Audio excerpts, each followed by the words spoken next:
আমি কোন দলের বিরুদ্ধে বলবো না, আমি কোন ব্যক্তির বিরুদ্ধে বলবো না। আমি বলবো আমরা কি করতে চাই সেটা নিয়ে।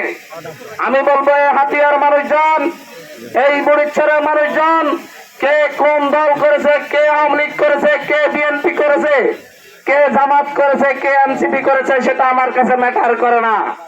আমার কাছে ম্যাটার করে কে সন্ত্রাস করেছে সেটা, আমার কাছে ম্যাটার করে কে জুলুম করেছে সেটা। আমরা জালেমের বিরুদ্ধে, মাজলুমের পক্ষে। সুতরাং জালেম ছাড়া যারা সাধারণ মানুষের উপর জুলুম করেছে, তারা ছাড়া সকল সাধারণ মানুষ, আগে আওয়ামী লীগ করুক, বিএনপি করুক, জামাত করুক, যাই করুক, আমাদের এই 10 দলে আহ্বান রইল সকলের প্রতি। আসুন অতীত ভুলে গিয়ে আমরা সকলে মিলে একটি সুন্দর হাতিয়া গড়ে তুলি।